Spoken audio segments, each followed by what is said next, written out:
Hello all of you. So welcome back to the business studies lecture.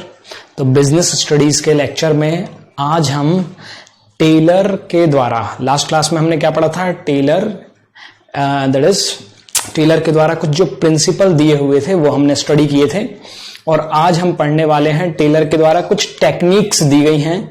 अब ये technique जो है ये किस तरह की टेक्निक है, तो ये टेक्निक मैनेजमेंट यानी मैनेजर को जब वो मैनेज करता है कंपनी को तब ये टेक्निक उसने इस्तेमाल करनी चाहिए। टेलर का कहना है कि जब ये टेक्निक हम इस्तेमाल करते हैं तो हमें बेहतर रिजल्ट मिलते हैं, तो हमें ज्यादा अच्छे रिजल्ट मिलेंगे। ये किसका कहना है, दैट इज ये जो टेलर हैं, टेलर साहब है, उनका कहना है। करेक्ट। तो एक एक करके ये भी याद रखिए, जैसे 4 प्रिंसिपल थे वैसे ही 4 टेक्निक भी हैं। तो एक एक करके टेक्निक के बारे में डिटेल्ड में अपन बात करेंगे। तो पहली टेक्निक है that is the functional foremanship. Correct.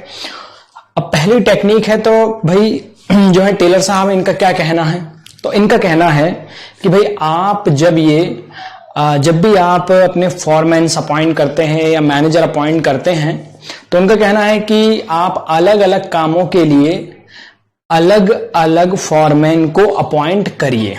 Correct.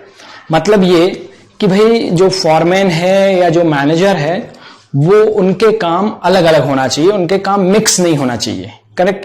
क्योंकि उनके फंक्शन के हिसाब से फॉरमैनशिप आप करिए। फंक्शन के हिसाब से, जैसे इसका नाम इंडिकेट कर रहा है कि उनके जैसे फंक्शन होंगे वैसे आप उनको अपॉइंट करिए, उनको रखिए। मतलब उनको काम जो है उनकी फील्ड के दीजिए। जैसे यहां पर बताया गया है कि 2 प्रकार से यहां पर 2 कैटेगरी में काम को डिवाइड किया है। There are 2 categories to divide the work. पहली कैटेगरी है कि भाई प्लानिंग करना, किसी भी चीज का प्लान बनाना, ये पहली कैटेगरी उन्होंने रखी हुई है। और सेकंड कैटेगरी क्या है, तो सेकंड कैटेगरी उन्होंने रखी है प्रोडक्शन करना, कोई फंक्शन परफॉर्म करना और प्रोडक्शन फंक्शन परफॉर्म करना। तो इसका मतलब 2 डिपार्टमेंट यहां बन गए हैं, एक प्लानिंग डिपार्टमेंट और एक प्रोडक्शन डिपार्टमेंट। ऐसे 2 उन्होंने कहा कि भाई 2 डिपार्टमेंट बनाइए। कुछ ऐसे बंदों को रखिए जो कि प्लानिंग करने में एक्सपर्ट हों, उनको प्रोडक्शन, उनको एक्शन लेने में आप इन्वॉल्व मत करिए। उनसे सिर्फ आप क्या एक्सपेक्ट करिए कि ये प्लानिंग करेंगे, जितनी ज्यादा बेहतर प्लानिंग करेंगे उतना ज्यादा फर्म को जो है फायदा होगा, कंपनी को फायदा होगा। तो प्लानिंग करने वाले अलग रखो आप और प्रोडक्शन करने वाले अलग। प्रोडक्शन करने वालों को प्लानिंग में इन्वॉल्व नहीं करेंगे या किसी दूसरे काम में इन्वॉल्व नहीं करेंगे। इनका सिर्फ काम रहेगा कि ये बेहतर तरीके से काम करेंगे। क्लियर। तो दोनों कि भाई प्लानिंग वालों से हम बोलेंगे कि भाई आप सिर्फ प्लान करिए, कोई और काम आपको करने की जरूरत नहीं है। प्रोडक्शन वालों से बोलेंगे कि आपका काम सिर्फ प्रोडक्शन करना है और कोई दूसरा काम आपको करने की जरूरत नहीं है। क्लियर। तो इस तरह से हमने क्या किया कि यहां पर फंक्शनल फॉरमैनशिप में फंक्शन के हिसाब से फॉरमैन्स को अपॉइंट किया। जो फॉरमैन हैं, जो एम्प्लॉइज हैं, उनको अपॉइंट किया ताकि वो सिर्फ अपने ही काम पर ध्यान दें, दूसरे काम पर ध्यान ना दें और अपने काम में एक्सपर्ट बन जाए, बेहतर तरीके से अपने काम को कर सकें। That is the purpose of functional foremanship. अब आप बोलेंगे सर ये तो हमने कहीं और भी पढ़ा था। कहां पढ़ा था, जरा याद करके बताएंगे आप मुझे, कहां पढ़ा था ये आपने? हेनरी फ्यूल का प्रिंसिपल नंबर 1 कौन सा है? Division of work. याद आ रहा है? That is the division of work. तो डिवीजन ऑफ वर्क में आपने पढ़ा था कि भाई हर एक बंदे को हम बड़े काम को छोटे छोटे काम में डिवाइड करते हैं और अलग अलग बंदों को वो काम असाइन करते हैं। बिल्कुल। तो हम बोल सकते हैं कि that is the extension of division of work. ये एक एक्सटेंशन है या एक प्रकार से डिवीजन ऑफ वर्क को ये और ज्यादा एनकरेज करता है, बढ़ावा देता है। क्लियर। ठीक है। तो अब ये जो है हमने यहां पर 2 पार्ट में डिवाइड कर दिया है ना। एक फॉर्म, और वो जो बंदे आप अपॉइंट करोगे प्लानिंग करने के लिए, प्रोडक्शन करने के लिए, they are expert in their field.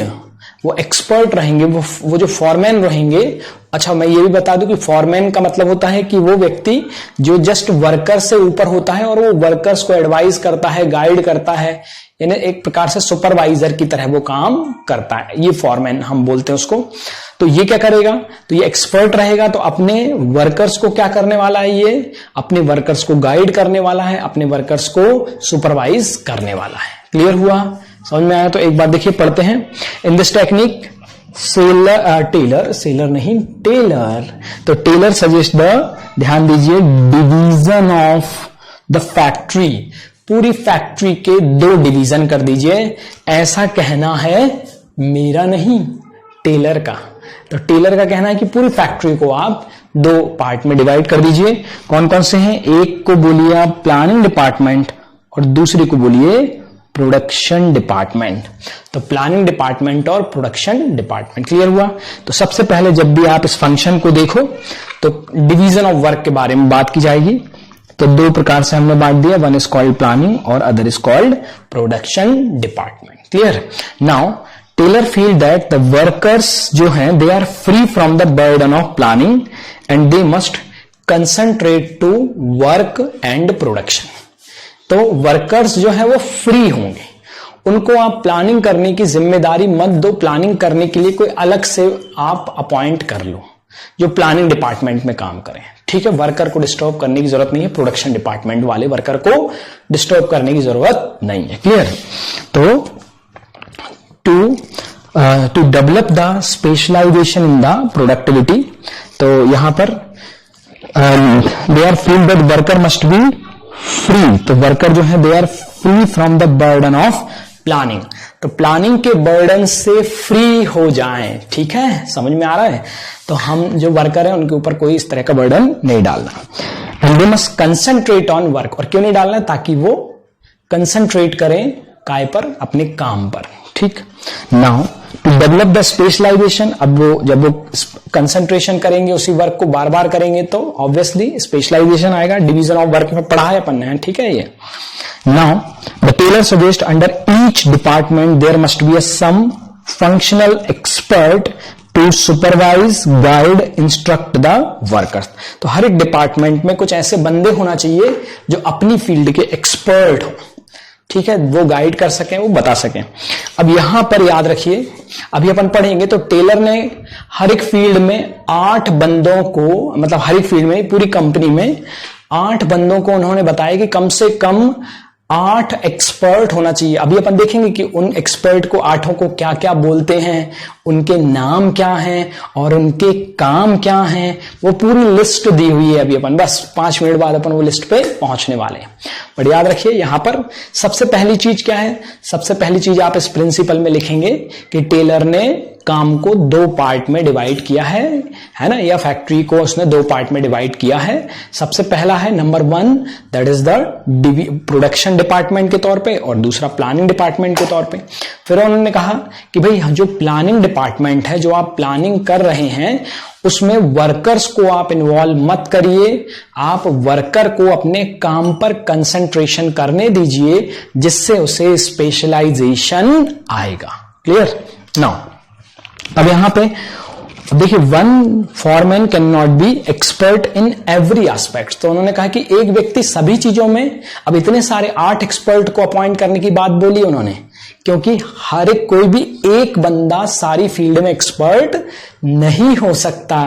इसीलिए उन्होंने कहा कि one foreman can not be an expert in every aspect of work, so Taylor stress on the minimum, ध्यान दीजिए, मिनिमम मतलब कम से कम इतने, तो ज्यादा से ज्यादा आपको जितने रखना है रख लो। याद रखिए कई बार ये मिनिमम को केस स्टडीज में दे देते हैं मैक्सिमम, तो मैक्सिमम नहीं मिनिमम, वर्ड याद रखना।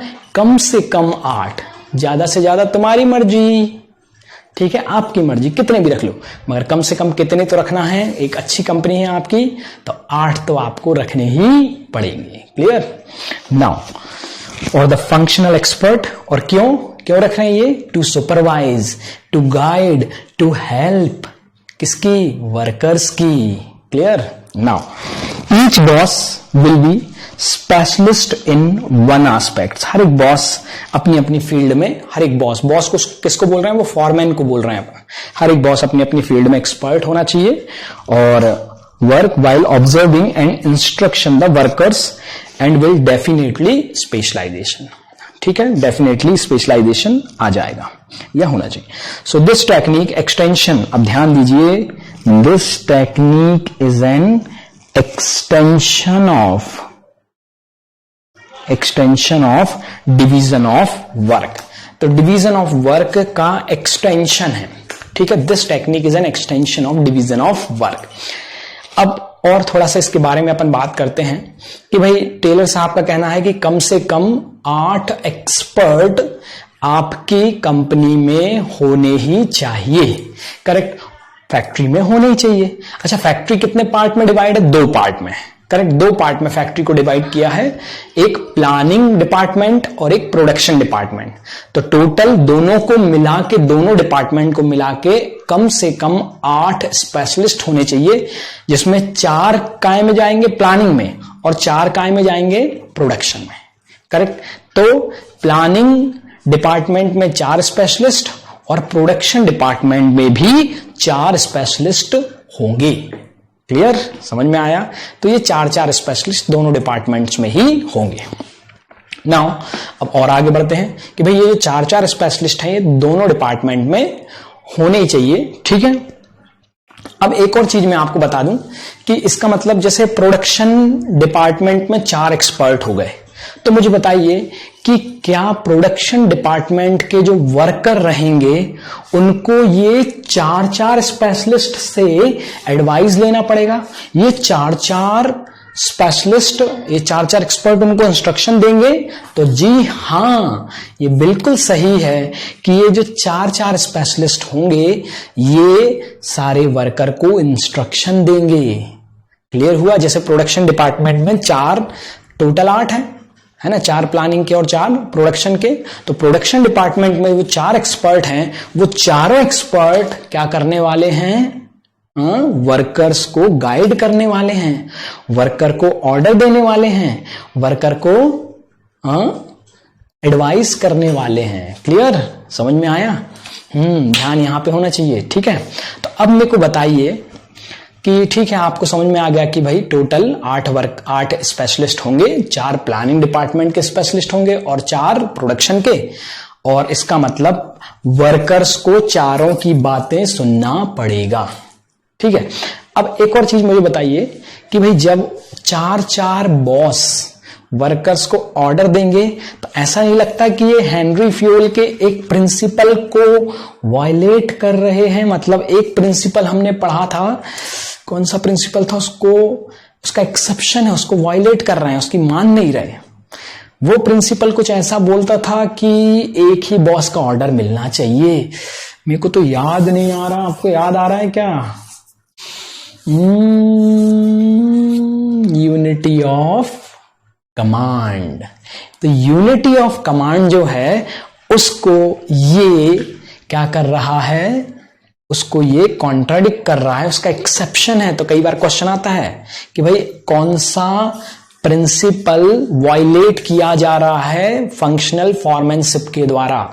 तो फ्यूल का यूनिटी ऑफ कमांड वायलेट किया जा रहा है। ठीक है, क्योंकि यहां 4 बॉस ऑर्डर देने के लिए तत्पर खड़े हुए हैं, तैयार हैं ऑर्डर देने के लिए।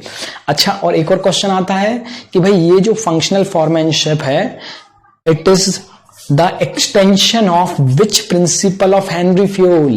तो that is division of work. तो डिवीजन ऑफ वर्क को एक्सटेंड कर रहा है, जबकि यूनिटी ऑफ कमांड को ब्रेक कर रहा है, तोड़ रहा है, समझ में आया, वायलेट कर रहा है। क्लियर? तो याद रखिए दोनों चीजें ये। ठीक है, तो this technique is the extension of principle. So Taylor said the foreman must be intelligent, educated, energetic, honest, specialist and professional expert. क्या क्या होने चाहिए? ध्यान दीजिए, है ना। आप जैसे मेरे को आप इमेजिनेशन कर लीजिए तो आपको ये पूरे फीचर याद हो जाएंगे, है ना। कौन कौन से हैं? Intelligent, educated, energetic, honest, specialized and professionals, है ना, लग रहा होगा ना आप। तो ये सारे क्वालिटीज, ठीक है। So all these qualities can not B founded in a one person, मुझ में तो है ना, ठीक है, ऐसे नॉर्मल तो वन पर्सन में। So Taylor stress on having minimum 8 expert, कि कम से कम ये जो क्वालिटी 8 एक्सपर्ट में होगी, है ना। तो 4 अंडर द ईच डिपार्टमेंट, तो याद रखिए मिनिमम 8 एक्सपर्ट की बात की है टेलर ने, और 4 अंडर ईच डिपार्टमेंट, हर एक डिपार्टमेंट के अंदर कम से कम 4 एक्सपर्ट होने चाहिए। क्या करने वाले हैं? ऑर्डर करने वाले हैं, गाइड करने वाले हैं वर्कर्स को, ठीक है। अभी देखेंगे अपन कौन कौन 4 एक्सपर्ट होंगे, उनके क्या काम होंगे, क्लियर। चलिए 39 नंबर क्या कहता है question, which principle of fuel can not be applied when the organization is following technique of functional foremanship. तो कौन सा प्रिंसिपल अप्लाइड नहीं होगा यदि फंक्शनल फॉर्मेनशिप, मतलब कौन से प्रिंसिपल को हम फॉलो नहीं कर सकते। हाँ जी, कौन से प्रिंसिपल को फॉलो? यूनिटी ऑफ कमांड, मतलब ये दोनों पूर्व पश्चिम है।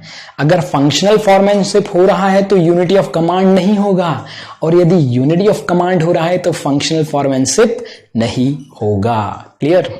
Now why does the principle of unity of command not hold good in the organization using technique of functional foremanship? कि भाई क्यों यूनिटी ऑफ कमांड अप्लाइड नहीं होगा यदि फंक्शनल फॉर्मेनशिप हो रहा है तो इस क्यों का आंसर जरा देखिए क्या लिखा हुआ है। The principle of unity of command आपने पढ़ा हुआ है, क्या बोलता है? ये बोलता है कि ऑर्डर सिर्फ एक ही बॉस से मिलना चाहिए, यही बोलता है ना। Insist an order from the one and the only one boss. Clear? Now, the principle of functional foremanship insist an order and instruction from minimum 8 bosses. तो उन्होंने कहा कि भाई यहां पर जो ऑर्डर मिलने वाले हैं वो कितने बॉसेस से मिलने वाले हैं? मिनिमम 8 बॉसेस होंगे यहां पर। तो देखिए, so if the organization has appointed 8 functional expert, clear? Now, so in the organization has 8 functional expert for each planning and operational department, then it is not possible to allow only one boss to give order. So at a time of organization can apply only one of these principle as both are contradictory and that's context in each other. तो दोनों एक दूसरे के contradictory हैं, एक दूसरे को violate करते हैं। Next, which technique of Taylor insist on hiring the specialist? देखिए ऐसा भी क्वेश्चन आता है कि कौन सी टेक्निक है जो बोल रही है कि हायर करिए स्पेशलिस्ट, 8 स्पेशलिस्ट को हायर करिए। कौन सी टेक्निक बोल रही है? दैट इज फंक्शनल फॉर्मेनशिप, ठीक है। इसके अलावा जो तीनों टेक्निक है ना वो कभी ऐसा हायर करने के बारे में नहीं, ये टेक्निक बोलती है हायर करिए, हायर करिए। एक्सप्लेन विच टेक्निक्स, या फिर अगला क्वेश्चन भी देखिए उसका आंसर भी यही है, explain the technique of scientific management that is the extension of division of work, है ना। ये अपन ने ऑलरेडी डिस्कस किया है कि extension of division of work and specialization, तो दैट इज फंक्शनल फॉर्मेट। तो मेरे ख्याल से अब ये पूरा नहीं हुआ है, बट जितना आपने पढ़ा उतना आपको क्लियर हुआ कि भाई यहां पर टेलर ने 2 डिपार्टमेंट में बांटा है फैक्ट्री को, ठीक है, प्रोडक्शन और प्लानिंग, और कितने एक्सपर्ट अपॉइंट करने की बात की है? 8। उसका कारण यह है बांटने का कि भाई वर्कर हैं उनके ऊपर, प्रोडक्शन के वर्कर के ऊपर प्लानिंग का कोई बर्डन ना आए और वो अपना काम बेहतर तरीके से कर सके ताकि उनको स्पेशलाइजेशन आए। फिर उन्होंने कहा कि एक ही व्यक्ति में ये सारी खूबियां नहीं होती, है ना, में थी जो, तो एक ही व्यक्ति में सारी खूबियां नहीं होती, इसीलिए उन्होंने कहा कि कम से कम 8 बंदों को रखना पड़ेगा, 8 एक्सपर्ट्स को रखना पड़ेगा, और वो खूबियों के नाम लिख देना है आपको, ठीक है। अब देखिए वो 8 एक्सपर्ट कौन कौन से हैं, तो 4 एक्सपर्ट प्लानिंग डिपार्टमेंट के हैं और 4 एक्सपर्ट जो हैं वो प्रोडक्शन। तो सबसे पहले ये प्लानिंग डिपार्टमेंट वाले हैं 4, और उसके बाद ये ऑपरेशनल या प्रोडक्शन डिपार्टमेंट है ना। Production department is also called operational department, ठीक है। तो प्लानिंग डिपार्टमेंट के पहले सबसे पहले भाई रूट क्लर्क। हाँ जी, सबसे पहले प्लानिंग है ना, प्लानिंग जो डिपार्टमेंट वाले वो काम नहीं करेंगे, वो कोई अरेंजमेंट, कोई चीज के बंदोबस्त के बारे में आपको बताएंगे। ठीक है, तो सबसे पहले हमारे आते हैं रूट क्लर्क। अब रूट क्लर्क क्या करेगा, तो रूट क्लर्क जो है वो किसी भी जॉब का, मैनुअल जॉब का, किसी भी एक जॉब का कोई काम करना है तो उस काम का सीक्वेंस क्या होना चाहिए, करेक्ट, यानी स्टेप, एक स्टेप के बाद दूसरी स्टेप, फिर तीसरे ये करना है, फिर चौथा ये काम करना है।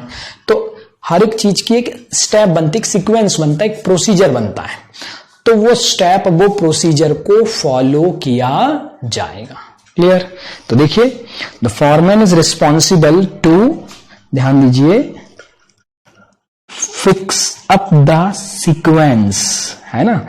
तो क्या सीक्वेंस या मैनुअल जॉब का सीक्वेंस क्या करना, तय करना, तय करेंगे। ठीक है, तो सीक्वेंस तय करना किन किन का, या तो मशीन से काम हो रहा है या मैनुअली हाथों से कोई काम हो रहा है, तो उसका सीक्वेंस तय किया जाएगा। उसका क्या किया जाएगा, सीक्वेंस तय किया जाएगा। क्लियर? तो ये काम किसका है, रूट क्लर्क का। याद रहेगा, रूट क्लर्क क्या करता है, रूट बताता है। रूट मतलब सीक्वेंस बताता है। क्लियर? अब आते हैं, that is instruction card clerk. अब ये सेकंड नंबर का दूसरा एक्सपर्ट है, इंस्ट्रक्शन कार्ड क्लर्क। करेक्ट? तो ये जो है, ये जनरली कोई पर्टिकुलर जॉब जो है, ये किस चीज के लिए रिस्पॉन्सिबल है, तो it is responsible for giving general carrying on the job at the specified manner. तो भाई एक पर्टिकुलर जॉब जो है, जो काम है, वो स्पेसिफाइड मैनर के थ्रू काम कर रहा है या नहीं कर रहा, ये उसके लिए रिस्पॉन्सिबल है। जैसे मान के चलिए काम तो दे दिया, मगर फिर काम जैसा दिया है वैसा हो रहा है या नहीं हो रहा, तो इसको हम बोलते हैं इंस्ट्रक्शन कार्ड क्लर्क। कि भाई ये इंस्ट्रक्शन देगा कि नहीं, ऐसे नहीं, इसको ऐसे करना है, ये इस तरह से मत करो, वो वैसे करो जैसे वो कर रहे हैं। तो ये क्या है, इंस्ट्रक्शन देने का काम करता है। क्लियर? इसलिए इसका नाम है इंस्ट्रक्शन कार्ड क्लर्क। कि भाई ये एक general carry on the job, जो giving generally carry on the job in the specified manner के थ्रू हुआ है कि नहीं, उस चीज के लिए रिस्पॉन्सिबल होता है। ठीक है, फोरमैन इज रिस्पॉन्सिबल। फिर है टाइम एंड कॉस्ट क्लर्क। अब यहां पे टाइम एंड कॉस्ट क्लर्क बड़ा इंपॉर्टेंट है काम ये। ठीक है, ये दो प्रकार से काम करता है। पहला कि भाई ये तय करेगा, फिक्स करेगा कि कोई पर्टिकुलर काम कितने बजे स्टार्ट होगा और कितने बजे एंड होगा। तो ये किसी भी काम के स्टार्टिंग पॉइंट और एंडिंग पॉइंट को डिसाइड करता है, फिक्स करता है। क्लियर हुआ? तो ये टाइम के रिस्पेक्ट में, तो ये तो हो गया टाइम। अब कॉस्ट, तो ये हर एक काम की, हर एक जॉब की एक कॉस्ट शीट बनाता है। कॉस्ट शीट का मतलब है कि भाई उस पर्टिकुलर काम में कितना कितना रुपया खर्च हो रहा है, उसकी एक शीट, जिसको हम कहेंगे कॉस्ट शीट। क्लियर? तो देखिए लिखा हुआ है, the foreman is responsible to fix up the time for starting and completion. तो स्टार्ट और कंप्लीशन ऑफ द जॉब उसके लिए है। और इसके अलावा also prepare the cost sheet, ये कॉस्ट शीट भी बनाता है। क्लियर हुआ? कॉस्ट शीट भी ये बनाएगा। ठीक, क्लियर हुआ? तो यहां पर तीन हमारे हो गए। नंबर 1 कौन सा हो गया, route clerk, number 2 instruction card clerk, और number 3 time and cost clerk. ठीक है, अब चौथे नंबर पे आते हैं। ये डिसिप्लिन से रिलेटेड है, डिसिप्लिनरीज। ये ख्याल रखेगा कि प्रॉपर डिसिप्लिन मेंटेन हो रहा है या नहीं। मतलब the person is responsible for discipline का मतलब क्या, परफॉर्मेंस, कि भाई ये पर्टिकुलर बेहतर तरीके से परफॉर्म कर रहे हैं या नहीं कर रहे जो वर्कर्स हैं। तो ये उनके परफॉर्मेंस के लिए रिस्पॉन्सिबल है। कौन के, जो काम हो रहा है उस काम के लिए, जो जॉब चल रहा है, कि वो बेहतर तरीके से जॉब चल रहा है कि नहीं, उसके लिए ये रिस्पॉन्सिबल है। तो देखिए लिखा हुआ है, that is this foreman is responsible for performance of the job in the orderly and systematically way. तो जॉब ऑर्डरली और सिस्टमेटिकली परफॉर्म हो रहा है या नहीं हो रहा उसके लिए। ठीक है, तो चारों प्लानिंग डिपार्टमेंट के चारों क्लर्क समझ में आए। पहला क्लर्क कौन सा है? Root clerk. क्या तय करेगा रूट क्लर्क? बताओ, बोलो जल्दी। सीक्वेंस किस चीज का? मशीनली, या तो मशीन के द्वारा मतलब मैकेनिकली, या फिर मैन्युअली कोई भी जॉब, तो उसका सीक्वेंस। फिर सेकंड नंबर पे आते हैं। सेकंड नंबर है इंस्ट्रक्शन कार्ड क्लर्क। बोलो क्या तय करेगा? तो इंस्ट्रक्शन कार्ड क्लर्क रिस्पॉन्सिबल रहेगा to give the general carry on the job in the specified manner. Correct, कि भाई किसी पर्टिकुलर जॉब को स्पेसिफाइड मैनर के थ्रू करना है, और अगर नहीं करेंगे तो फिर ये बंदा जिम्मेदार रहेगा। थर्ड नंबर पे टाइम एंड कॉस्ट क्लर्क, तो ये टाइम के लिए जिम्मेदार है, स्टार्टिंग टाइम और कंप्लीशन टाइम। ठीक है, और सिमिलरली वही कॉस्ट शीट के लिए भी ये जिम्मेदार रहेगा। फिर फोर्थ नंबर आते हैं डिसिप्लिनरी। तो डिसिप्लिनरी काय के लिए जिम्मेदार रहेगा? तो परफॉर्मेंस के लिए, याद रखिए, परफॉर्मेंस के लिए जिम्मेदार रहेगा इन the orderly and systematic way के अकॉर्डिंग। क्लियर? तो ये हुए अपने चारों। ठीक, अब आते हैं अगले 4 पे, दैट इज ऑपरेशनल डिपार्टमेंट के चार कौन कौन। तो सबसे पहला है भैया, नंबर 1 है गैंग का, मतलब ये गैंग है अब 4 एक्सपर्ट की, या प्रोडक्शन डिपार्टमेंट की गैंग है। तो गैंग का बॉस, सबसे पहले उसको हम बोलेंगे गैंग बॉस, है ना, वजनदारी लगती है नाम से, गैंग बॉस। तो अब ये गैंग बॉस का क्या काम है? तो ये गैंग बॉस का बड़ा ही इंपॉर्टेंट काम है।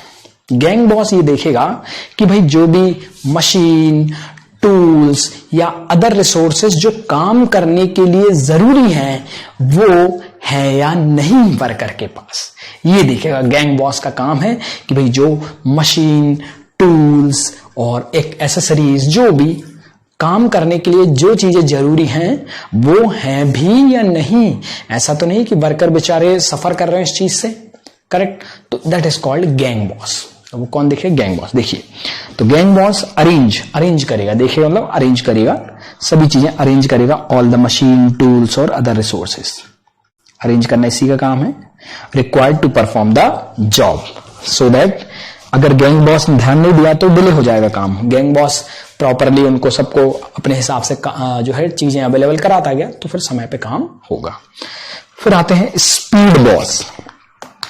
स्पीड बॉस, उसका नाम ही है स्पीड, तो काम समय पर हो रहा है या नहीं हो रहा।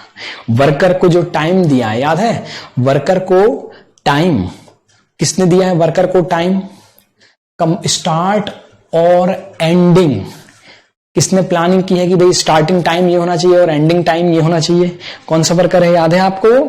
Instruction time and cost clerk, इसने ये टाइम तय किया है। तो वो टाइम पर स्पीड में काम हो रहा है या नहीं हो रहा, ये कौन देखने वाला है? स्पीड क्लर्क देखेगा। तो स्पीड क्लर्क एश्योर करेगा that is timely completion of job. वो टाइम तय करता है और ये एश्योर करता है कि उसने जो टाइम तय किया है उस पर काम हो रहा है या नहीं हो रहा, वो ये देखता है। क्लियर, समझ में आया? ये स्पीड बॉस क्या देखेगा? टाइम पर काम नहीं हो रहा है। ठीक, अब उसके बाद आते हैं रिपेयर बॉस। इसका नाम ही है रिपेयर। रिपेयर क्या होता होगा? रिपेयर क्या होता होगा फैक्ट्रीज में? तो रिपेयर होती है मशीनरी। रिपेयर क्या होती है? मशीनरी रिपेयर होती है। तो ये देखेगा कि सारी मशीन जो है वो चालू हालत में है या नहीं, whether all the machineries, all the equipments are in the running condition और नॉट। तो ये किसका? रिपेयर। देखिए नाम से समझ में आता है रिपेयर करना। अगर नहीं है तो फटाफट रिपेयर करेगा और उनको चालू कंडीशन में लेकर आएगा। क्लियर, तो देखिए the boss ensure that the machine and the tools are kept in a working condition, है ना, मशीनें जो है वो वर्किंग कंडीशन में रहे, वो भाई जो है वो खराब ना हो, खराब हो तो रिपेयर करते हैं। फिर उसके बाद है इंस्पेक्टर। देखिए नाम से समझ में आता है, इंस्पेक्टर एकदम अकड़ के इंस्पेक्टर है ना, पांडे जी, चुलबुल पांडे, इंस्पेक्टर, है ना, ऐसे याद आ जाता है। तो इंस्पेक्टर का मतलब क्या है? यहां पर क्या काम है? तो क्वालिटी चेक करना, है ना, कुछ ना कुछ चेक करनी इंस्पेक्टर का काम है, तो क्वालिटी चेक करेंगे। यहां पर आकर क्या चेक करेंगे? क्वालिटी, कि भाई जो प्रोडक्शन हो रहा है उसकी क्वालिटी अच्छी है या नहीं है, अकॉर्डिंग टू स्टैंडर्ड है, जो हमने सोचा है, जिस क्वालिटी का हमें प्रोडक्ट बनाना है वैसी क्वालिटी है या नहीं है, तो ये इंस्पेक्टर चेक करता है। क्लियर?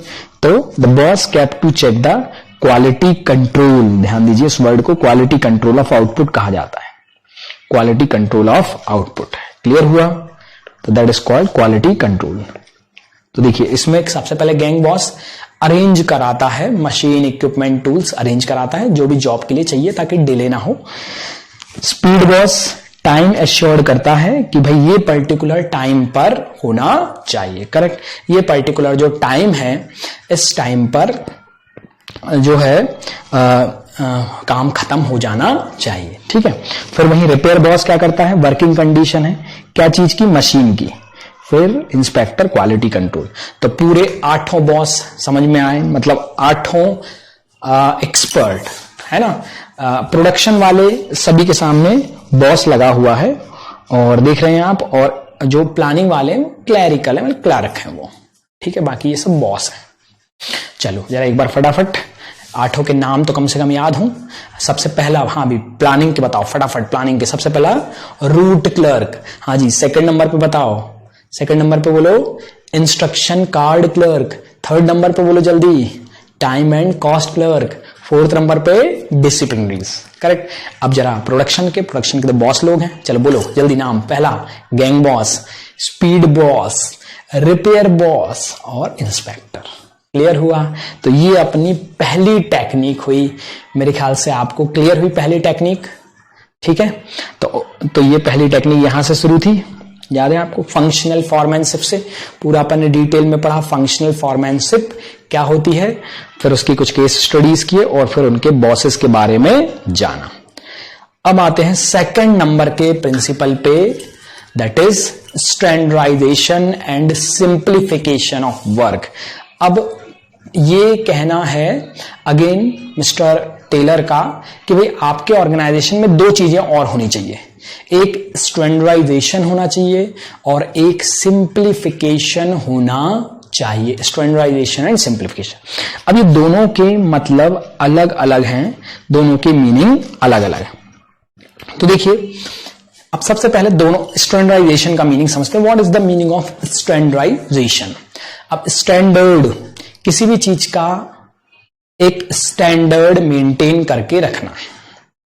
ठीक है? जैसे कई बार हमें स्टैंडर्ड से ऐसा समझते हैं कि बहुत हाई फाई टाइप की चीजें मेंटेन करना ही स्टैंडर्ड है ना, जैसे बहुत जो अमीर लोग रहते हैं वो स्टैंडर्ड मेंटेन करके रखते हैं। ऐसा नहीं है। एक्चुअल में स्टैंडर्ड का मतलब होता है कि किसी एक चीज को, क्वालिटी वाली चीज हो सकती है वो, तो किसी एक चीज को कंटिन्यूसली यूज करना, रेगुलरली उसको यूज करना, एक स्टैंडर्ड के रूप में उसे लेना। समझ में? स्टैंडर्डाइजेशन का मतलब है कि हर एक चीज का एक स्टैंडर्ड है। जैसे मान के चलिए हम कई सारी कंपनियां हैं, मैं बहुत सारा मतलब स्टैंडर्ड किसी एक चीज की बात नहीं कर रहा कि रॉ मटेरियल का स्टैंडर्ड होना चाहिए। हम स्टैंडर्ड हर एक चीज का, जैसे हम कुछ आउटपुट हम दे रहे हैं तो क्वालिटी अच्छी होना स्टैंडर्ड है। सिमिलरली ध्यान दीजिए जैसे साइज है, करेक्ट? जैसे पेन ड्राइव आती है तो उनका they have an standard space, 4 GB है, 8 GB है, 16 GB, 32 GB, 27 GB सुना है क्या कभी? पेन ड्राइव जो है 7.5 GB सुना है कहीं? 6.25, 5.5 तो सुना होगा नहीं? तो ये क्या है कि स्टैंडर्ड है ना? जैसे शर्ट अपन खरीदते हैं है ना, या ड्रेसेस जो भी XL है ना, XXL, L, M, बच्चों के कपड़े खरीदते हैं तो देयर शुड बी स्टैंडर्ड, एक स्टैंडर्ड होता है। तो यहां पर वो वेट स्टैंडर्ड के रूप में हो सकता है, वो लेंथ स्टैंडर्ड के रूप में हो सकती है, वो क्वालिटी स्टैंडर्ड के रूप में हो सकती है, and there is an number of things which can be as an standard, उनमें स्टैंडर्ड।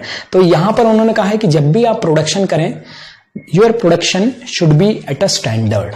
आपका प्रोडक्शन का एक स्टैंडर्ड होना चाहिए। मैंने आपको बताया कि standard is not only the quality but also size, but also shape, but also weight, but also anything which is regularized. Clear, सभी चीजों के लिए जो एक चीज है वो स्टैंडर्डाइज होना चाहिए। क्लियर हुआ, समझ में आया ये पॉइंट? तो there should be an standardization, quality, quantity, weight, सब चीजों में। तो देखिए एक बार पढ़ते हैं। Scientific management is always emphasis on maintaining standard. तो मेंटेनिंग, हमेशा साइंटिफिक मैनेजमेंट स्टैंडर्ड मेंटेन की बात करती है। Relating to every step of business owner, हर एक स्टेप पे एक स्टैंडर्ड होना चाहिए। Now standardization of output is possible if standard is maintain right from selection of tools, equipment, machine to maximise output, to keep in mind the quality standard. तो हर चीज में स्टैंडर्ड, उन्होंने कहा selection of raw material, selection of tools, machine के use का standard, हर एक चीज में that is quality. So it, अब देखिए यहां पर ये लाइन देखिए इंपॉर्टेंट है। अब standardisation not only mean the quality itself, सिर्फ क्वालिटी अकेला ही नहीं, क्वालिटी तो होना ही है, ठीक, उसके साथ साथ setting up the standard of size, type, weight, measure, quality of the products. Clear हुआ, समझ में आया? तो साइज, टाइप, वेट, मेजर और क्वालिटी ऑफ द प्रोडक्ट, इन सब चीजों में क्या होना चाहिए? स्टैंडर्डाइजेशन होना चाहिए। According to the Taylor, scientific management of production must be selected to develop the standard. तो उन्होंने कहा कि भाई स्टैंडर्ड कैसे तय करेंगे? तो हमने कहा साइंटिफिक मेथड से तय करेंगे, साइंटिफिक मेथड से तय करेंगे स्टैंडर्ड। साइंटिफिक मेथड क्या होती है? Principle number 1, it is the science not a thumb rule. याद है, वो साइंस जो है ना उसी को साइंटिफिक मेथड कहते हैं। मतलब साइंटिफिक मेथड का मतलब है कि भाई आपने जो स्टैंडर्ड बनाना है वो एक्चुअल में आप पहले उनको बना के देखिए कि भाई ये सुटेबल है, ये साइज सुटेबल रहेगा, ये शेप सुटेबल रहेगा, ये वेट सुटेबल रहेगा। तो पहले आप खुद उनको एक्सपीरियंस कीजिए, आप थंब रूल मत लगाइए, आपके इंट्यूशन एक्सपीरियंस नहीं। तो that is called scientific method. तो उन्होंने कहा scientific method should be used. तो देखिए लिखा हुआ है कि द टेलर, साइंटिफिक मैथड के बारे में बात करते हैं। Production must be selected to develop the standard. Now to set up the standard the manager must make use the work study. अभी अपन आगे पढ़ेंगे वर्क स्टडी क्या होती है, वर्क स्टडी टेक्निक का यूज करेंगे, including time study, motion study और फटीग स्टडी। तो ये चारों अभी बस अगले वाले में ये आने वाली है। ये देखिए यहां पे ये चारों आने वाली वर्क स्टडी में, फटीग स्टडीज है ना, टाइम मेथड स्टडी, टाइम, तो उसके प्रॉब्लम नहीं है घबराने वाली, ये सब अभी समझ में आ जाएंगे। ठीक, तो इन चारों का साइंटिफिक मेथड में यूज करना है। इसके अलावा मॉडर्न टेक्निक जो that is kaizen, six sigma, ये टेक्निक के नाम है ना, अभी अपन देखेंगे, ये आगे आएंगे एक दो। Use to set up the standard, set up करने के लिए इनका यूज किया जाता है। नोकिया, एप्पल, नाइक, वीडियोकॉन, ये सब कंपनियां इसी पर चल रही हैं, स्टैंडर्डाइजेशन पर चल रही हैं। ठीक है, क्लियर हुआ, समझ में आया? तो स्टैंडर्डाइजेशन का मतलब क्या है? तो सबसे पहले तो देखिए टेलर इंसिस्ट करते हैं कि every organization should be maintain the standardization. Maintain the standardization का मतलब होता है, और वो भी शुरुआत से ही, that is just selection of the tools, machine, raw material to output, वहां तक स्टैंडर्डाइजेशन होना चाहिए। और standardization not only involve the quality but also shape, size, colour etcetera. Clear? और उसके बाद फिर हमने देखा कि ये साइंटिफिक मेथड के द्वारा होना चाहिए और कौन कौन सी कंपनियां इसको इस्तेमाल कर रही हैं। अब आइए ऑब्जेक्ट ऑफ स्टैंडर्डाइजेशन क्या है भाई ऑब्जेक्ट? तो इससे क्या होगा, that is reduce the line of the product to be fixed type, size और कैरेक्टरिस्टिक्स। तो आपकी ये जो प्रोडक्ट लाइन है ये रिड्यूस होगी। अब जैसे मैंने आपको बताया कि एसडी कार्ड या पेन ड्राइव है, ऐसे तो कितने नंबर ऑफ एसडी कार्ड कितने बन सकते थे ना, 1 GB, 2 GB, 3 GB, 4 GB, 99 GB, 100 GB, 101 GB, ऐसे तो नंबर ऑफ। बट यहां पे क्या किया उन्होंने, कुछ स्पेसिफिक जो है जीबी के निकाल के उसका फिक्स कर दिया, उससे रिड्यूस हो गई उनकी क्या नंबर ऑफ जो है वो रिड्यूस हो गए। ठीक है, नहीं तो बहुत सारे उनको मेंटेन करने पड़ते। तो दैट इज प्रोडक्ट लाइन कम हो गई, size, characteristics. It allow interchangeability of manufacturer part and output among different department and branch. तो यहां पर क्या इंटरचेंजेबिलिटी आ गई ऑफ मैन्युफैक्चरिंग पार्ट्स में। इंटरचेंजेबिलिटी का मतलब समझते हैं, एक पार्ट की जगह दूसरा पार्ट मतलब वह उसी स्टैंडर्ड का लगा देना, है ना। जैसे मान के चलिए एक पर्टिकुलर हार्ड डिस्क है कोई एक कंपनी की, उसकी जगह दूसरी हार्ड डिस्क भी लगाई जा सकती है दूसरी कंपनी की, तो एक इंटरचेंजेबिलिटी आ गई। फिर maintain the quality standard, quality आने लगी, और उसके बाद फिर setup the performance of the man and machine, तो मैन एंड मशीन का भी परफॉर्मेंस क्या हो गया, सेटअप हो गया। तो सबसे पहले स्टैंडर्ड मेरे ख्याल से क्लियर है ना, क्लियर हो गया। स्टैंडर्डाइजेशन, स्टैंडर्डाइजेशन का मतलब सभी चीजें फिक्स होना। हमारे घर में भी तो स्टैंडर्डाइजेशन चलता है कि नहीं चलता, चलता है ना। जैसे मम्मी रोटी बनाती है तो हर दिन रोटी का जो थिकनेस है और जो सर्कल जो बनता है ना, राउंड, वो लगभग एक सा होता है ना। आपने देखा होगा रोज वो वैसी रोटी रोज, तो ये क्या स्टैंडर्ड है ना। सिमिलरली फॉर एग्जांपल के लिए जो है सब्जी में उतने ही जो है नमक और मसाले डल रहे हैं रोज, तो ये क्या एक स्टैंडर्ड है, ठीक है। ये क्या है, ये एक स्टैंडर्ड है। सिमिलरली हम गिलास से पानी पीते हैं तो 1 ग्लास ऑफ वाटर, चाय कप से पीते हैं तो वो उसका स्टैंडर्ड हो गया, पानी का स्टैंडर्ड गिलास हो गया। ऐसा थोड़ी कि गिलास से चाय पी रहे हैं और कप से पानी पी रहे हैं, कभी कभी करते हैं मगर यूजुअली बात हो रही है, ठीक है। तो यहां पे तो ये सब क्या स्टैंडर्ड ही है, ये एक स्टैंडर्ड जो हमने बना के रखे हैं, इस स्टैंडर्ड से हम चलते जा रहे हैं, ठीक। अब आते हैं सिंप्लीफिकेशन, है ना, सिंप्लीफिकेशन पे आते हैं। अब सिंप्लीफिकेशन का मीनिंग देखते हैं, what is the meaning of simplification. Simplification में जो है क्या होता है कि जब कंपनी कई सारे प्रोडक्ट बनाती है, डाइवर्सिफिकेशन वर्ड यूज होता है, कई सारे जब प्रोडक्ट बनते हैं तो then word is used as an diversification, कई सारे टाइप के product, that is called diversification, ठीक है। तो क्या होता है कि कई बार जब हम डाइवर्सिफिकेशन करते हैं तो हम कहीं एक जगह पर कंसंट्रेट कर ही नहीं पाते, किसी एक जगह पर हम कंसंट्रेट ही नहीं कर पा रहे हैं, ठीक है। जैसे मैं आपको एग्जांपल देता हूं कि भाई डाइवर्सिफिकेशन होता है, जैसे कोई एक कंपनी है, अब वो कंपनी एक ऑटोमोबाइल कंपनी है, मेरे को उसका नाम ध्यान नहीं आ रहा है, ऑटोमोबाइल कंपनी जनरली उसकी आपने आजकल ज्यादा गाड़ियां चल रही हैं, बुलेट टाइप की गाड़ी आती है, आपको याद आ गया होगा बट मेरे को नहीं आ रहा है। ट्रैक्टर्स भी चलते थे उसके पहले, और जो डग्गे टाइप के ट्रक चलते हैं वो भी चलते थे, और उसके कई सारी चीजें उसकी चलती थी।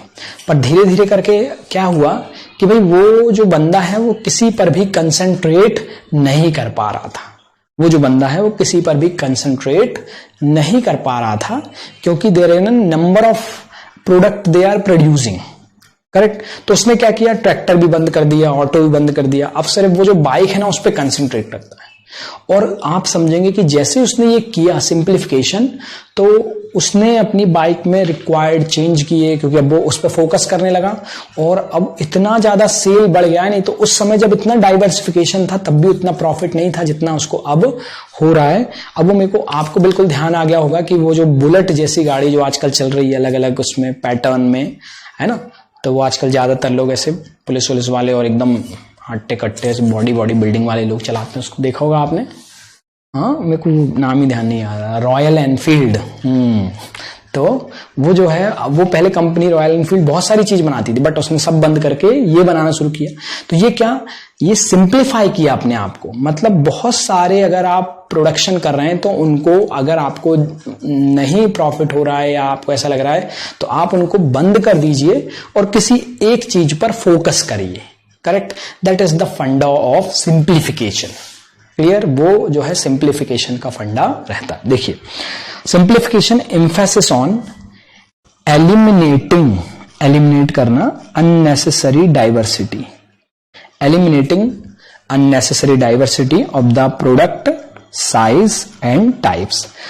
So a more variety means more inventory, क्योंकि कई सारी वैरायटी बनाओगे तो इन्वेंट्री भी ज्यादा रखनी पड़ेगी, है ना, स्टॉक भी। मोर टाइप ऑफ मशीन भी चाहिए, लेबर भी चाहिए, कॉस्ट भी लगेगी। By simplifying the task they can be economy in the machine labour inventory मेंट। इकोनॉमी मतलब पैसा कम लगेगा। तो यदि आप सिंप्लीफाई करोगे, चीजों को कम डाइवर्सिफाई करोगे, तो ये सब चीजें so it help to improve the quality and reduction the cost. जैसे देखिए, a paper manufacturing company USA reduce the variety from 2000 to 200। तो पेपर बनाते होंगे 2000 टाइप के, तो उसने उसको 200 पे लेके आ गए, which thought a positive result of the company.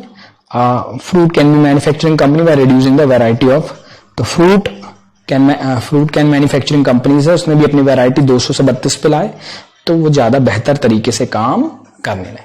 Clear? तो दोनों का मतलब क्लियर हुआ। स्टैंडर्ड का मतलब एवरीथिंग, पेन ड्राइव वाला एग्जांपल याद रखना, हर एक चीज का एक कलर, शेप, साइज, क्वालिटी, इन सब का स्टैंडर्ड होना चाहिए। और सिंप्लीफिकेशन का मतलब बहुत सारी चीजों को प्रोडक्शन ना करते हुए थोड़ी बहुत चीजों पर ध्यान देना, ये क्या कहलाया? Simplification. Clear?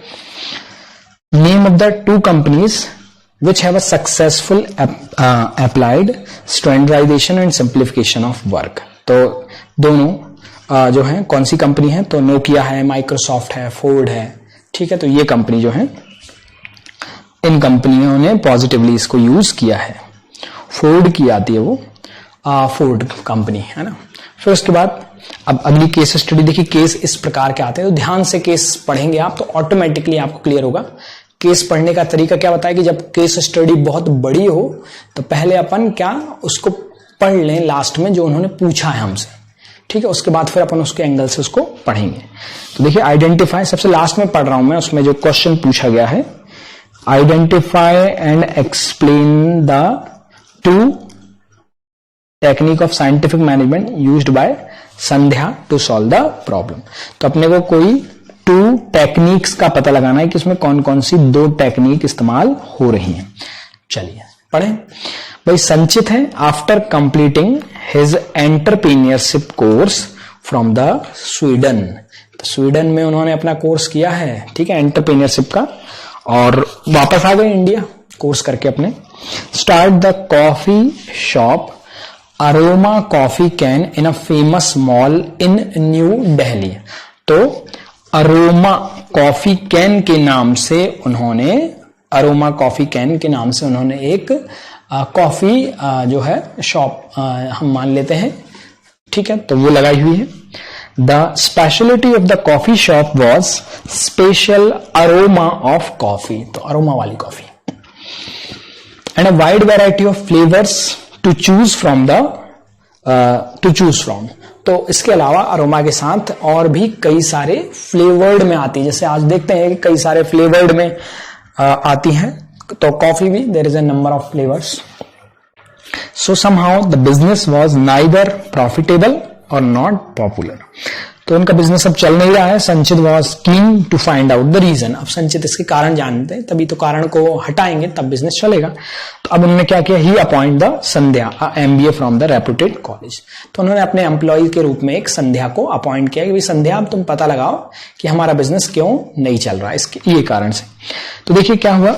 Now a manager to find the course of the same, Sandhya took the feedback from the client। अब संध्या क्लाइंट्स के पास गए, फीडबैक लिया उनसे, and found that there is they love the special unique aroma of coffee।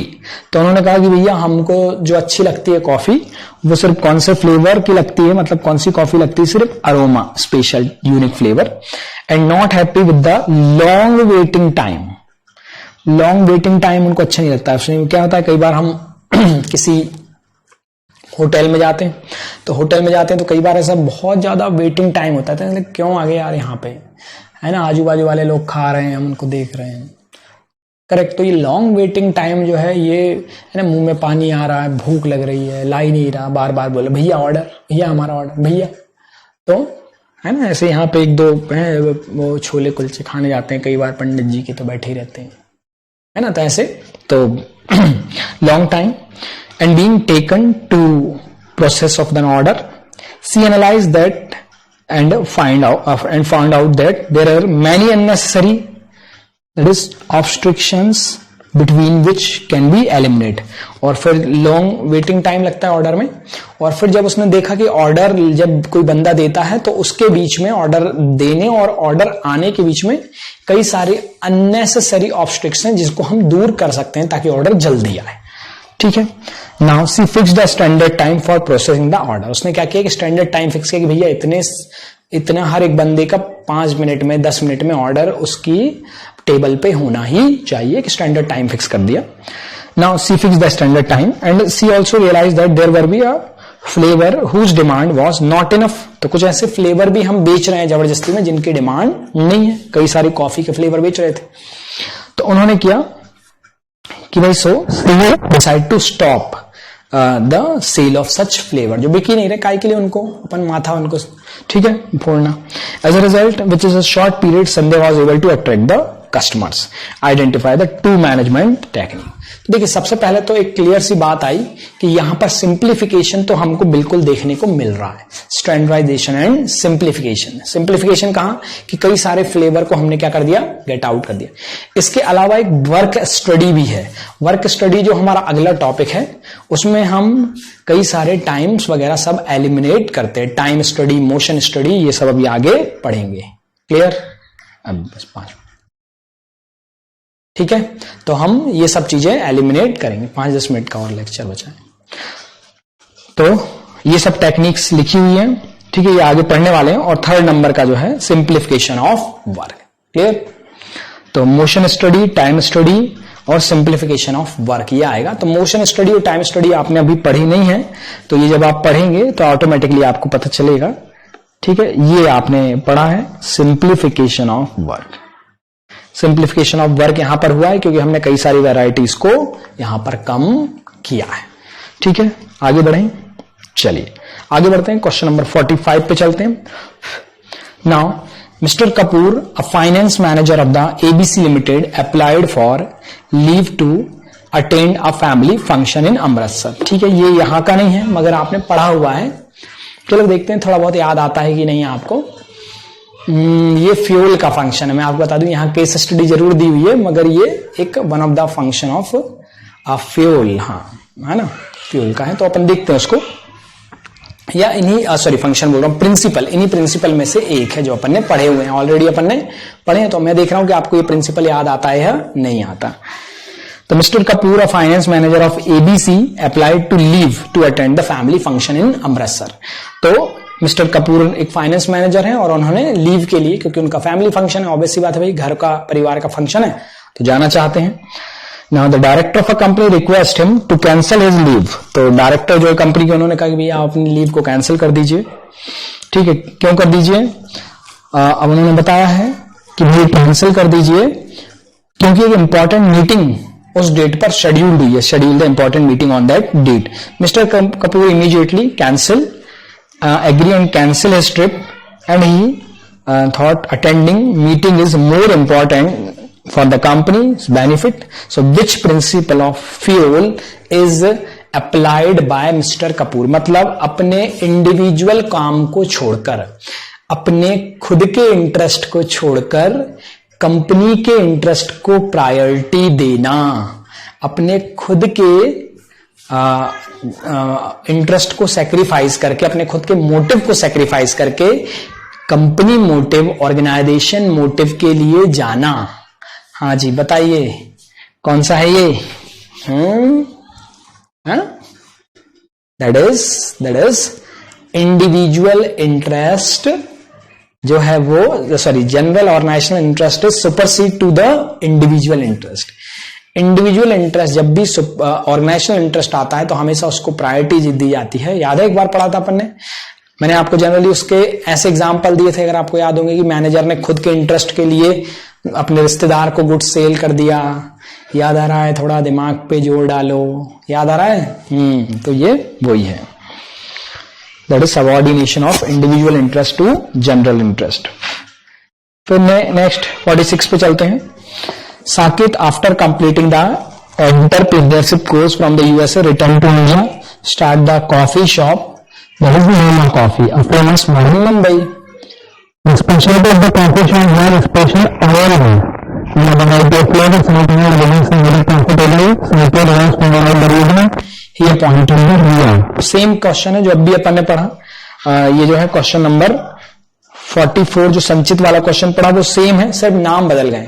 वहां संध्या को appoint किया था यहां पर रिया को अपॉइंट किया है, वहां पर संचित था, यहां संकेत है। बाकी केस वही है सेम कि भाई बहुत सारे फ्लेवर बेचने लगा, नुकसान होने लगा, अपॉइंट किया रिया को, रिया से बोला पता लगाओ, रिया ने क्लाइंट के पास गई, क्लाइंट बोले हमें वेटिंग अच्छा नहीं लगता है, वेट करना, ऑर्डर बहुत देर में आता है। और फिर उसने ये प्रोसेस किया तो उसको लगा कि हमारी ऑर्डर देने से लेके लाने तक में कुछ अननेसेसरी स्टेप भी हैं तो उनको हटा दिया। तो ये सब चीजें अभी अपन ने देखी थी, और कई सारी वैरायटी से फ्लेवर से कॉफी बेच रहे थे उनको भी अपन ने कम कर दिया। तो ये आप वही सेम आंसर आएगा, यहां पर कोई चेंज नहीं है। तो क्वेश्चन नंबर 46 का answer equal to question number 44 का आंसर, ठीक है। अब आगे चलते हैं 47 पे। Beena a student of management, तो बीना है भाई स्टूडेंट है मैनेजमेंट की, like to relate what she learned in class to the real life situation. तो भाई बहुत अच्छी बात है बीना की है कि भाई वो मैनेजमेंट की स्टूडेंट है और वो हमेशा रियल लाइफ की सिचुएशन को रिलेट करती है, अपनी पढ़ाई को रियल लाइफ की सिचुएशन से। सभी को करना चाहिए, आपको भी करना चाहिए, ठीक है। फिर that is she observed many situations while watching the education program on television and remind her of a concept of scientific management. One of such principle that factory manufacturing part of product like automobile, computer, mobile phone are being telecast. तो आजकल ये सारी चीजें जो है ये क्या हो रही हैं, टेलीकास्ट हो रही हैं। Name of the technique of the specific scientific management that should be adhered to while manufacturing part of such products. तो उन्होंने देखा कि ये जो जितनी भी चीजें हैं, जैसे ऑटोमोबाइल है, तो ऑटोमोबाइल है या कंप्यूटर है, तो आपको क्या लगता है कि ऑटोमोबाइल के सारे पार्ट, जैसे महिंद्रा की गाड़ी है तो महिंद्रा की गाड़ी में सारे पार्ट्स महिंद्रा ही बनाता है, टायर भी महिंद्रा बनाएगा, तो हॉर्न भी महिंद्रा बनाएगा, नट बोल्ट भी, इंजन भी, ये सब महिंद्रा ही बनाएगा क्या? नहीं। आप देखना गाड़ी महिंद्रा की और टायर एमआरएफ के। तो ये क्या है, ये जो एग्जाम्पल है, ये एग्जाम्पल है दैट इज स्पेसिफिकेशन का, ये एग्जाम्पल है दैट इज सिंपलाइजेशन का, एक्चुअल में सिंप्लीफिकेशन का। क्यों? क्योंकि एक ही फैक्ट्री सब कुछ नहीं बना रही है, महिंद्रा कंपनी सब कुछ नहीं बना रही है, करेक्ट। वो टायर एमआरएफ से लेती है, हॉर्न किसी और से लेती है, कुछ और नट बोल्ट किसी और से लेती है, वो इंजन पे कंसंट्रेट करती है। तो ये क्या है, ये एक सिंप्लीफिकेशन को बताता है कि एक कंपनी एक ही चीज पर कंसंट्रेट करेगी। क्लियर हुआ? तो इसको हम बोलते हैं that is called standardisation and simplification of work. Clear हुआ कि नहीं? समझ में आया? तो अभी तक हमारी थोड़ी लेंथी है, अभी तक हमारी 2 टेक्निक हुई है। फटाफट रिवाइज कर दो कौन कौन सी 2 टेक्निक हैं। टेक्निक नंबर 1, बोलो जल्दी, अरे सोचो मत, है ना, नोट्स मत पलटाओ, ऐसे करेगा मोबाइल में। बोलो जल्दी कौन सी टेक्निक है नंबर 1। सेकंड वाली मैं बता देता हूं, स्टैंडर्डाइजेशन एंड सिंप्लीफिकेशन। फर्स्ट वाली कौन सी है? Functional foremanship. Functional foremanship clear हुआ? तो 2 ही, फंक्शनल फॉर्मेनशिप और स्टैंडर्डाइजेशन एंड सिंप्लीफिकेशन। 2 और बची हैं, एक वर्क स्टडी है जो अपन पढ़ेंगे, काफी लेंदी है बट ठीक है, अगले लेक्चर में अपन इसको कवर करेंगे, है ना। और वर्क स्टडी में ही 3 और हैं, सॉरी 3 ही है, वर्क स्टडी में भी 3 और हैं। उसके बाद फिर कुछ पहले के जो क्वेश्चन हम पढ़ चुके हैं वो, और लगभग केस स्टडी, और फिर लगभग अगले एक और लेक्चर में आपका 2nd चैप्टर भी कंप्लीट हो जाएगा। तो चलिए आज हम यहीं पर स्टॉप करते हैं। बाय बाय, ध्यान रखिए अपना, ठीक है। नेक्स्ट लेक्चर में फिर मिलते हैं।